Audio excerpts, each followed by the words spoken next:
back to the VET S.O.S podcast brought to you by the Who You Know Network. VET S.O.S is now a proud member and supporter of the Parade Deck community. We're so happy to be a part of that team.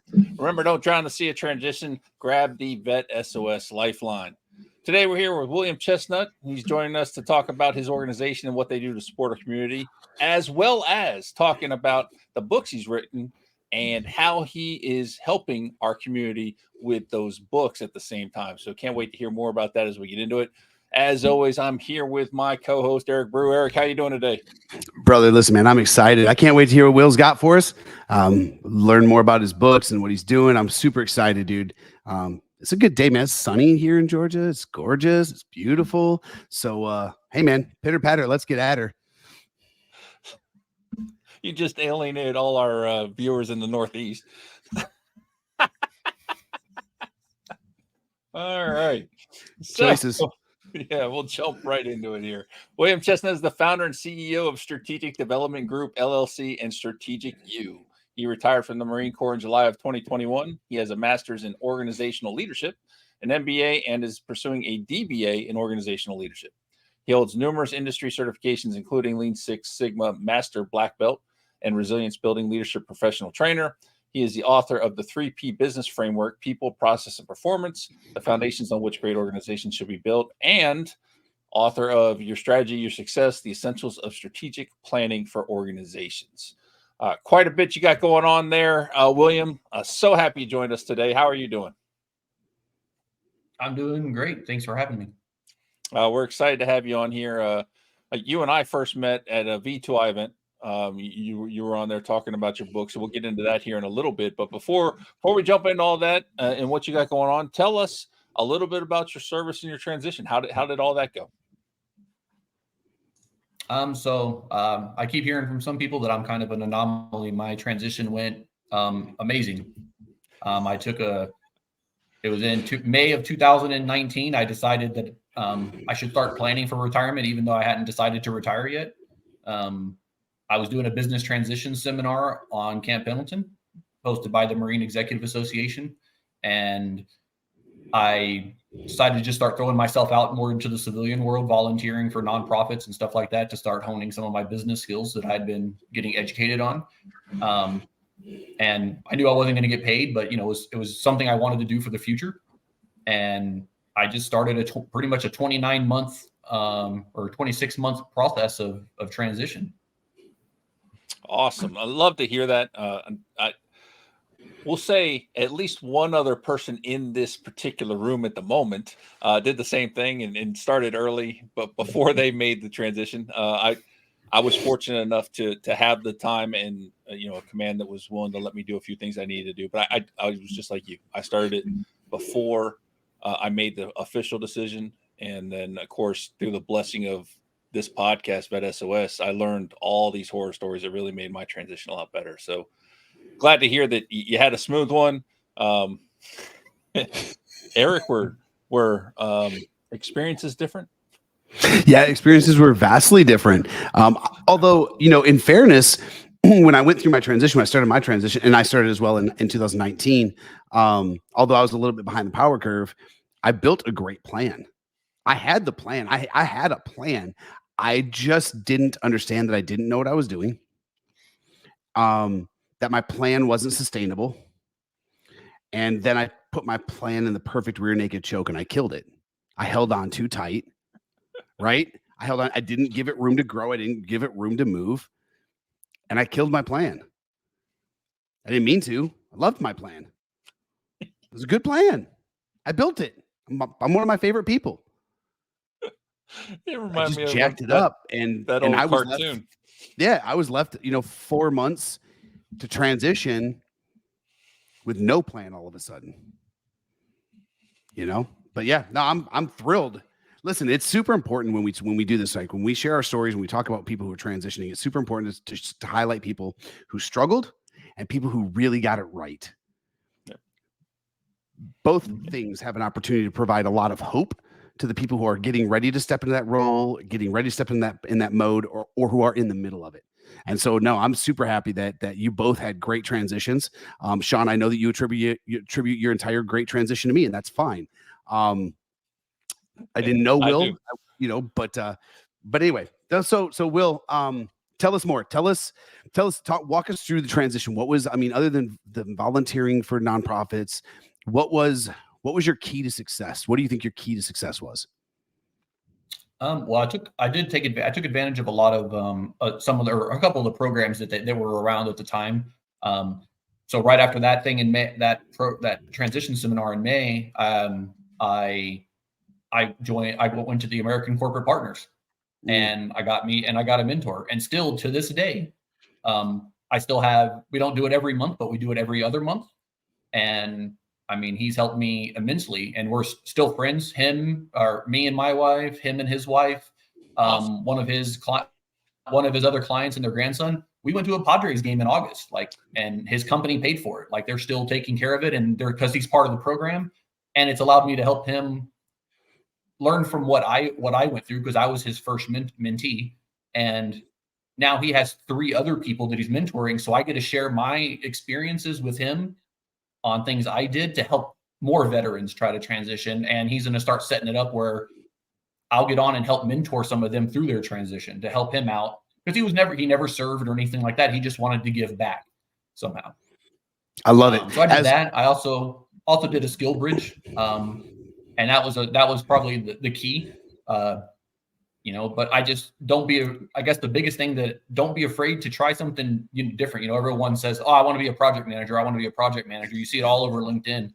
And I never said I wanted to be a project manager, but luckily I got into a company, and because a lot of them want us because of leadership and things like that, being able to plan things out, get things done, manage people.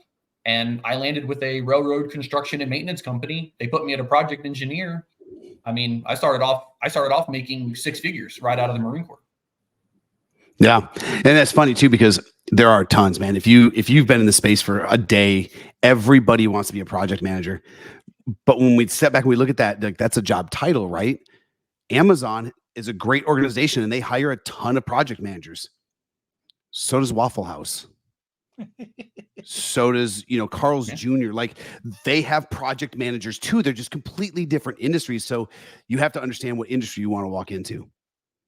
Yep. Right. And I'll tell you, as the former manager of military engagement for ACP, I'm super stoked that you're still flying the flag. I have to ask though, and I'm going to put you on the spot. I apologize. Have you signed up to be a mentor yet? I have not signed up. Now that you put me on the spot, Leslie Coffey. Leslie Coffey's the one to reach out to. She's the VP of military engagement. Reach out to Leslie. She's one of my dearest friends. I can't wait to see her here soon. But look forward to seeing your name on the roster as a mentor, brother. All right, I will put my name in the hat. That's a definite great step. I would love to see that too. So you obviously then didn't come out of the military and decide you wanted to be an entrepreneur. How did you make that transition then from working in the private sector to deciding you wanted to be an entrepreneur and start your own thing? So I knew I wanted to be an entrepreneur. So the nonprofit that I volunteered for was SCORE, and they're a national nonprofit that offers free business coaching. And so I honed those skills over a couple of years. And then when I retired from the Marine Corps, I was already working full time. And a month later, I actually started my company, and I was like, well, I know it's going to take time, so I'm going to have to, got to hustle. So I'm going to work full time, and I'm going to start building a consulting company, and nice. Consulting, training, and development. And so, I still to this day work full time and still keep building my company. Oh, okay. And just take on new clients, things like that. Lots of, it's all about time management and everything else, just like transition. People say, I don't have enough time. Okay, well, you don't have enough time. You got to put the time into the plan. Oh, hold on. That deserved. There we go, man. You got to put the time into the plan. That's, woo, man. Where were you when I was retiring? Holy cow. That's a great point, dude. That's a great point. Okay. Tell us more about the business, because I think it's funny that I'm listening to you, right? And I know Sean. I know what Sean does, and I know what I do, and now we know what Will does. And it's funny because when I look at, especially some of our seniors, right? And this is nothing, I'm not discounting our junior enlisted or our junior officers as they separate from service, but it's something unique about the seniors, senior NCOs, senior officers. Because if you look at Sean's got a full-time job. He's making money. He's also got the podcast. He's got a couple of other things that he's working on, right? You're talking about, I've got a full-time job. I've got the side. I've got a full-time job. I've got the podcast. I have a RBLP. Me and my company are ATPs for RBLP, right? So, man, once we figure it out, once that thing starts to click, one thing I love about our community is that there's really just no stopping us. Like once we figure out, as long as we're willing to do things like read great books, wink, right? As long as we're willing to like listen to great podcasts and put the work in and build the time into the plan.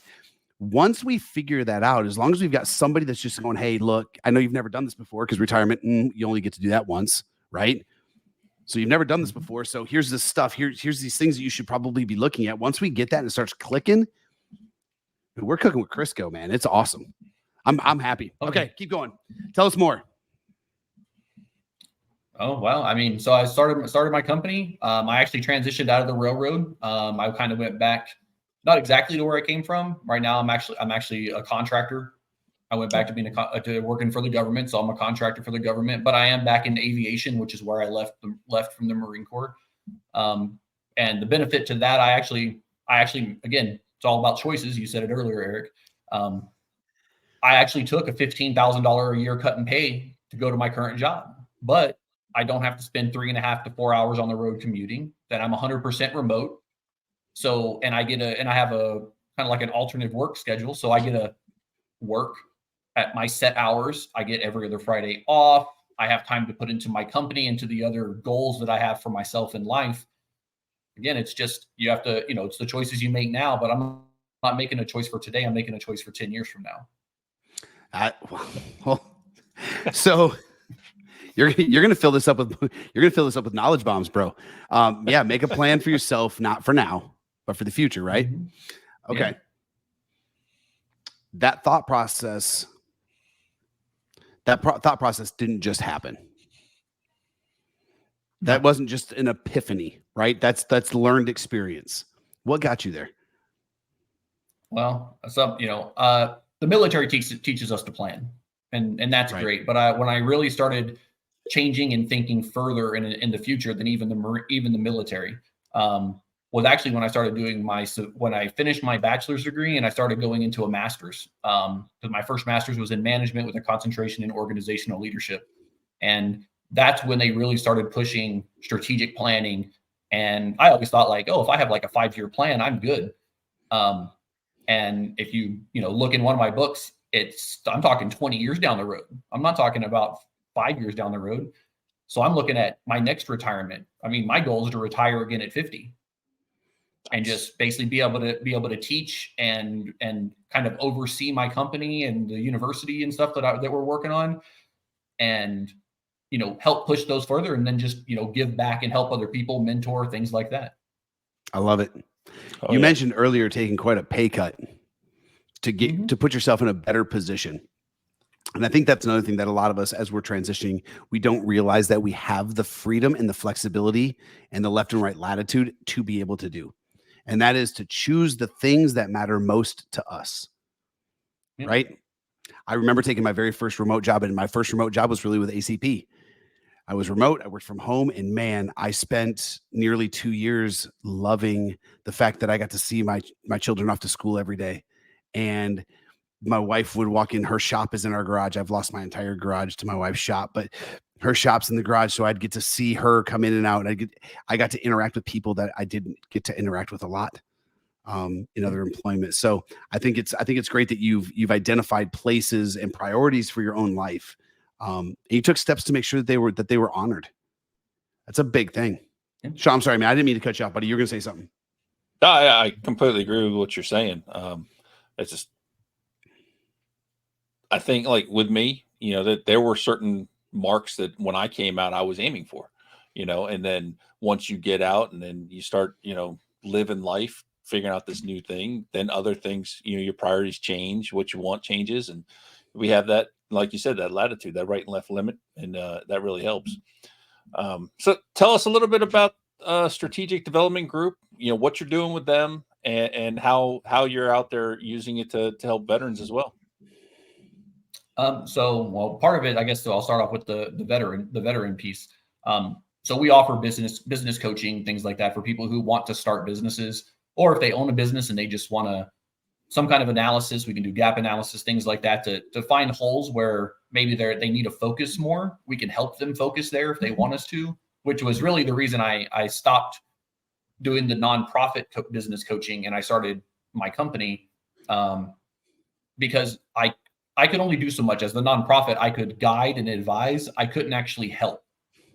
There were just rules in place. I couldn't help for liability reasons for the nonprofit. Well, now I don't have those issues. I can actually help and things like that.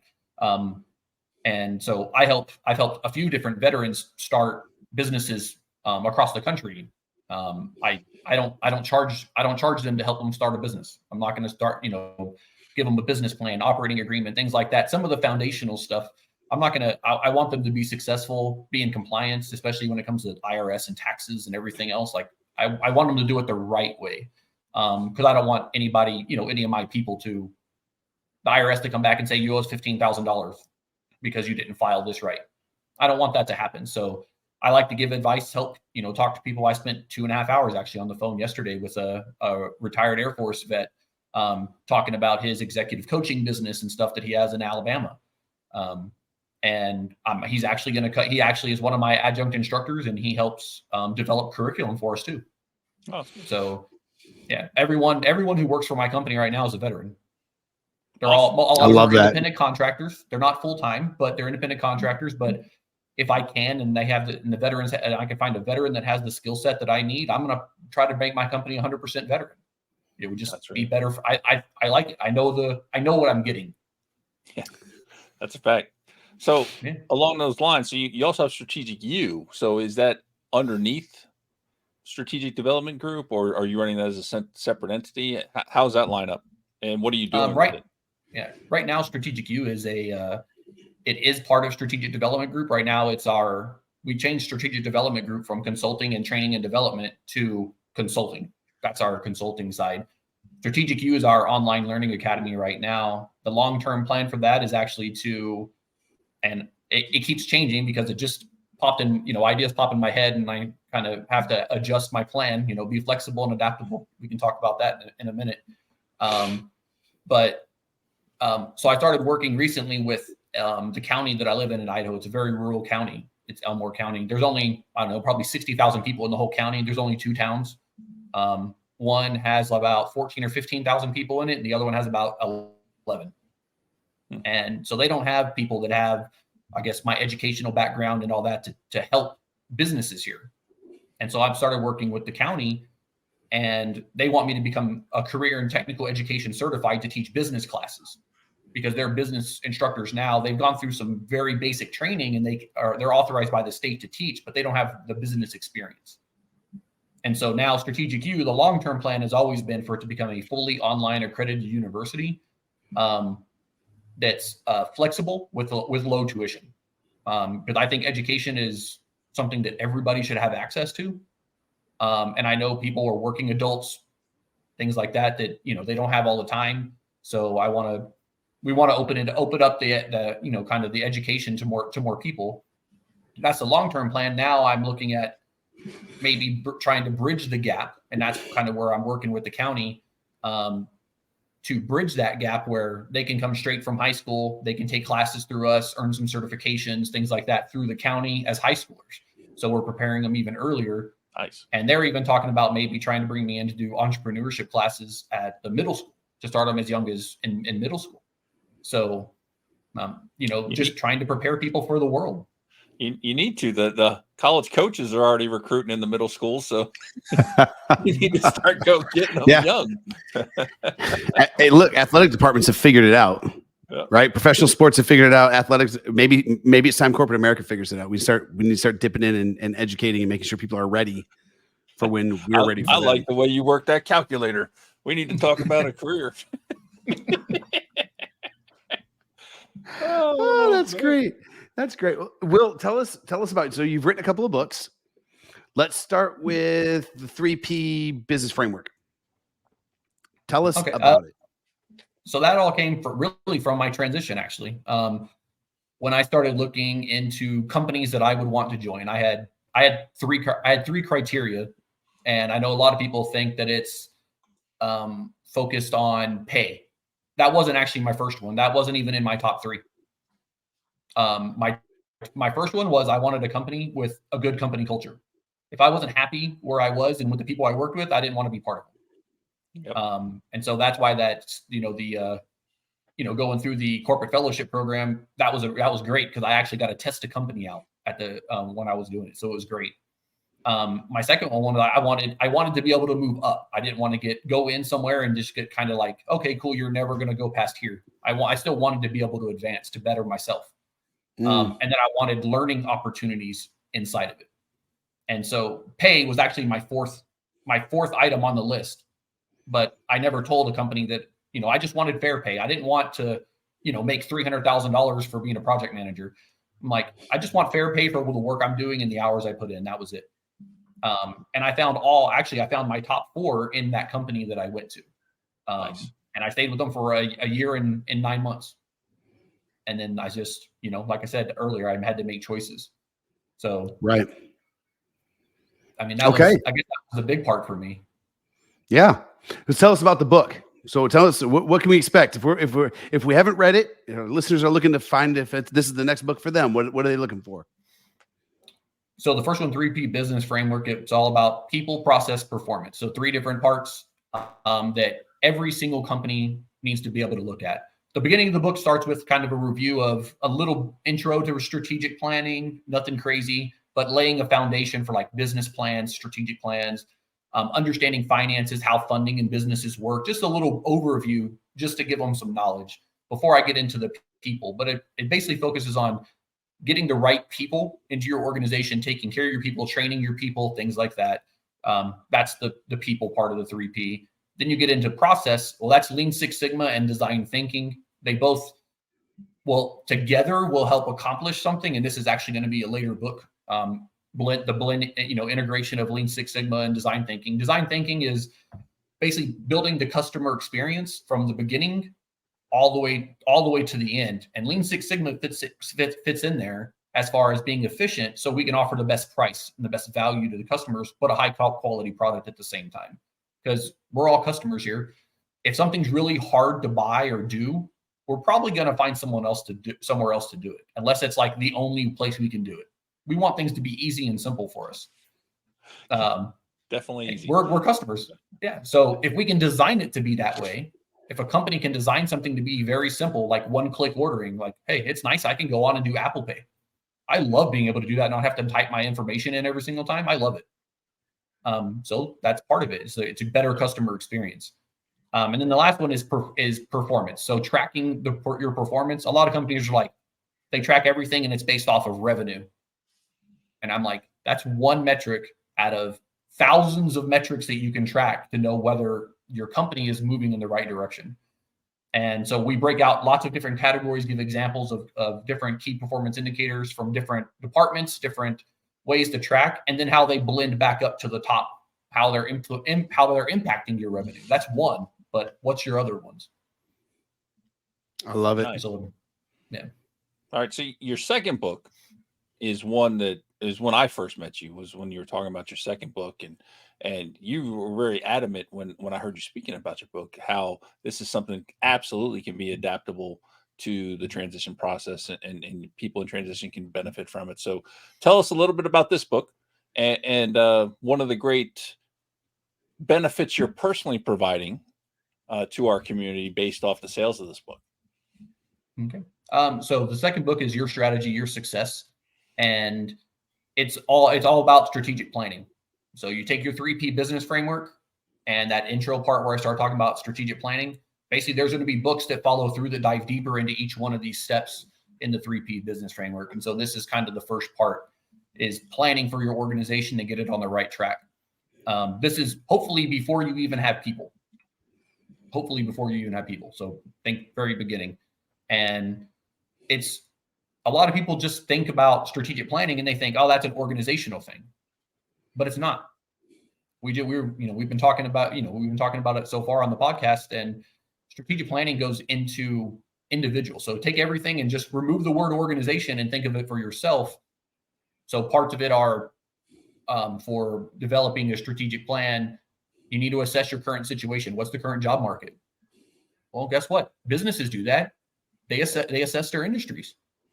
Defining the vision and mission. If you don't know where you're trying to get to 10, 15, 20 years from now, how can you make a plan to get there?